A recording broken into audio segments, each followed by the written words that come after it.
Here I will discuss about Mimamsa philosophy, which is generally believed to be the oldest of the six orthodox schools of Hindu philosophy. The primary source of Mimamsa philosophy is the Mimamsa-sutras of Jamini and has had a significant influence on Hindu law. Mimamsa provides rules for interpreting the early Hindu scriptures known as the Vedas and offers philosophical rationale for observing Vedic rituals. Mimamsa is a Sanskrit word meaning reflection or revered thoughts. It is one of the six darshana or philosophies or ways of viewing the world according to Hindu philosophy, whether the other five darshanas are Yoga, Sankhya, Vaisheshika, Nyaya and Vedanta. The primary inquiry is into the nature of dharma based on the close theology of the Vedas. It has two divisions, Purva-Mimamsa and Uttar-Mimamsa. Mimamsa is founded on Jamini's Purva-Mimamsa-sutra, whether Vedanta on Badarayana's Uttar-Mimamsa-sutra. The Purva-Mimamsa school or the Mimamsa school as it is more usually called is the outcome of the ritualistic side of the Vedic culture, just as the Vedanta, sometimes called Uttar-Mimamsa, is the development of its speculative side. The object of Mimamsa school is to help and support ritualism chiefly in two ways. Firstly, by giving a methodology of interpretation with the help of which the complicated Vedic injunctions regarding rituals may be understood, harmonized and followed without difficulties.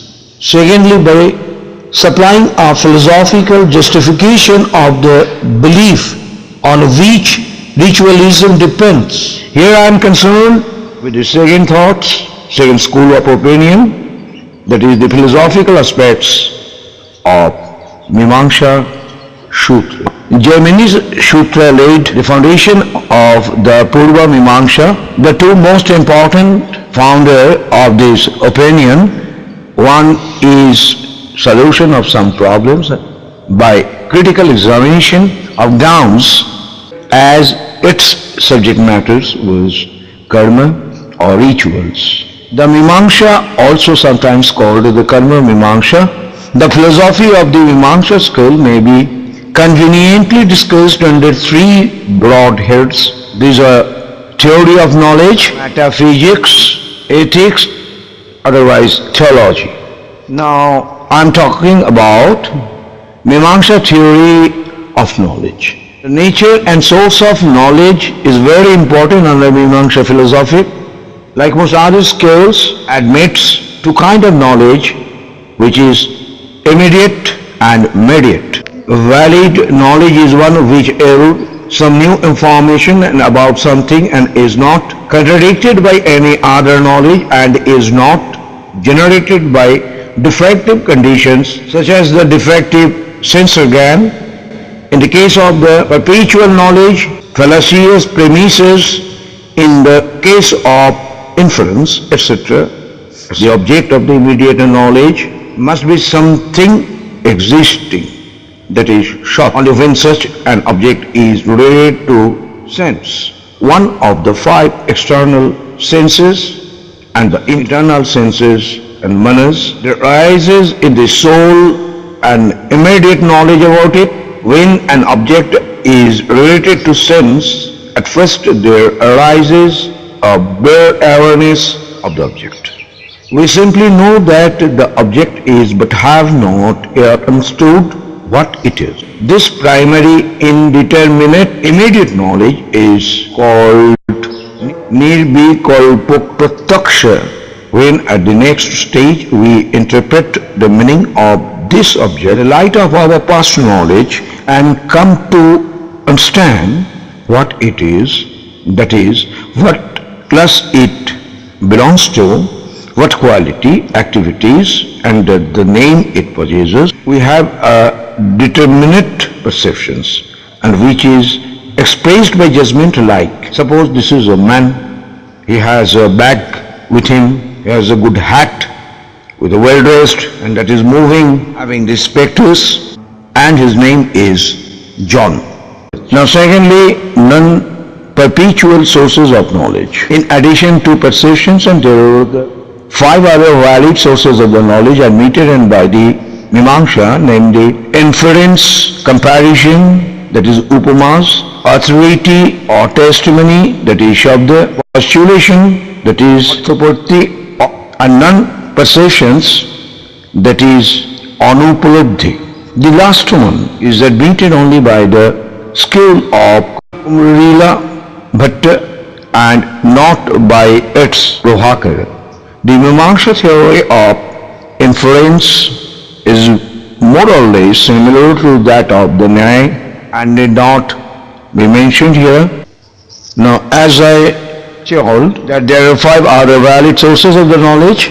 Now, firstly, the comparison, that is the upama. The Mimamsa conceives, it has been previously seen in the Nyaya philosophy, comparison is a unique source of the knowledge, but the Mimamsa, though accepting the comparison as an independent source, according to it, knowledge arises from comparison when, on perceiving a present object to be like an object perceived in the past, we come to know that the remembered object is like of the perceived one. If we take some example, it will be clear very much.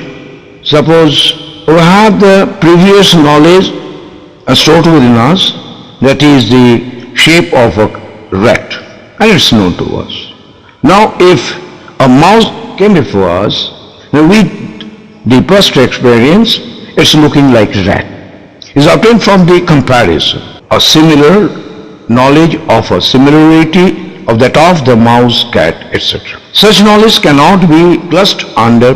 Similarly, one who has seen a cow previously at home goes to the forest and found a nilgai, gabya, nilgai, and perceives its similarity to that of the cow which is at home. He may thence obtain by comparison, by the knowledge of the past, knowledge of the similarity, the further knowledge that the cow at home is like this nilgai or gabya. Such knowledge cannot be classed under perceptions, and for the object, that is the mouse or the cow, known to be the similar is not the perceived, then it does not come under memory, because though the objects was perceived in the past, its similarity to the present object was not then known, and therefore the similarity cannot be said to be simply remembered. It is not also an inference from a knowledge like this gabya is like the cow at home. Now the authority or testimony, that is the shabda, the Mimamsa pays the greatest attention into this source of the knowledge because it has to justify the authority of the Vedas. The intelligible sentence of knowledge except when it is known to be the statement of an unreliable person. This is known as verbal testimony or simply testimony. There is the shabda or authority. There are two kinds of the authority: personal, paurusha, and impersonal or paurusha. The first consists of a written or spoken testimony of some person. The second denotes the authority of the Vedas. Thirdly, the factor of postulation or tatpatti is the necessary supposition of an unperceived fact which alone can explain a phenomenon that demands explanation. So when a given phenomenon is such that we can't understand it in any way without supposing some other fact by way of explaining the phenomenon. This process of explaining an otherwise inexplicable phenomenon by the affirmation of explaining the facts is called a tatpatti. Thus, when a man who is growing fat is observed to fast during the day, we find an apparent contradictions between his growing fatness and his fasting.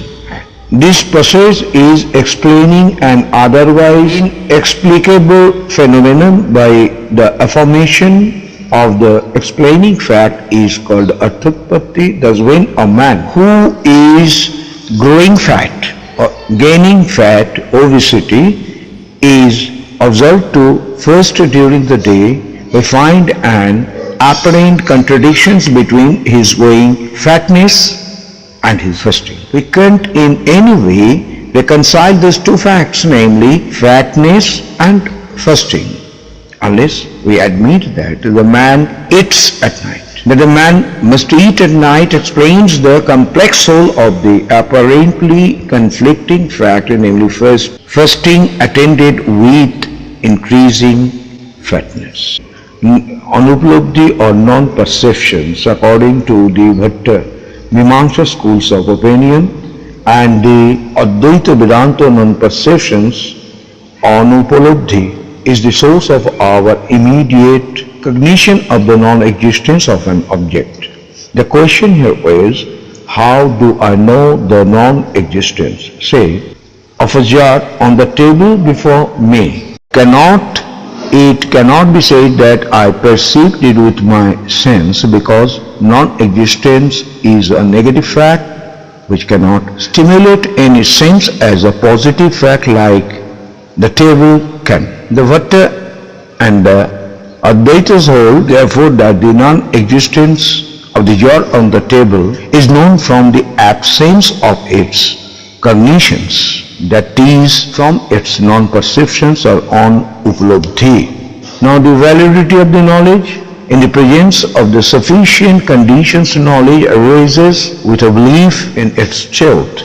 The condition of knowledge generate its validity and belief in the validity. So that the classical manual of Advaita epistemology is Vedanta Paribhasha of Dharmaraj.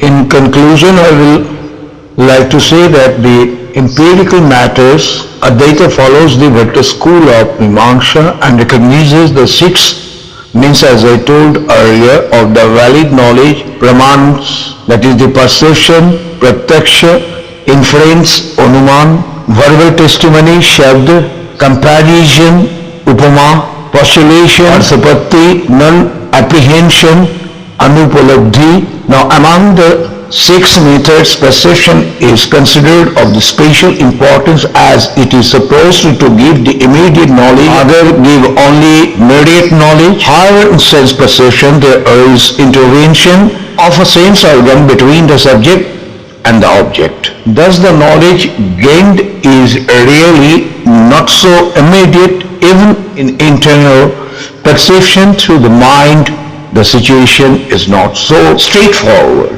Bhamti tradition of Advaita considered mind as a sense organ, while Vivarna tradition holds that the mind is not a sense organ but an ancillary to all types of knowledge. According to Advaita, the knowledge of self, that is liberation from all illusory bondage or duality, is only similar to perpetual knowledge, as even perpetual knowledge is not so immediate so as the knowledge of self. Vedic testimony is generally emphasized according to the Mimamsa, the aim of which is to ascertain the nature of dharma. Dharma is not a physical existence and so can't be apprehended through the senses. Perception, inference, and such are the sources of the knowledge have nothing to say on the point that the performer of the Agnistoma sacrifice, a specific mode of action, will draw certain benefits. This knowledge is derived only from the Vedas, though the Pramana of Veda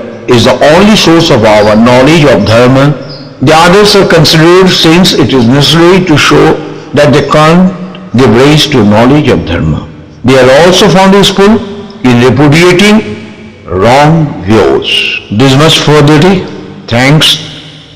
Thank you for all and everything and for watching my videos. Hope I will come back soon with a new chapter.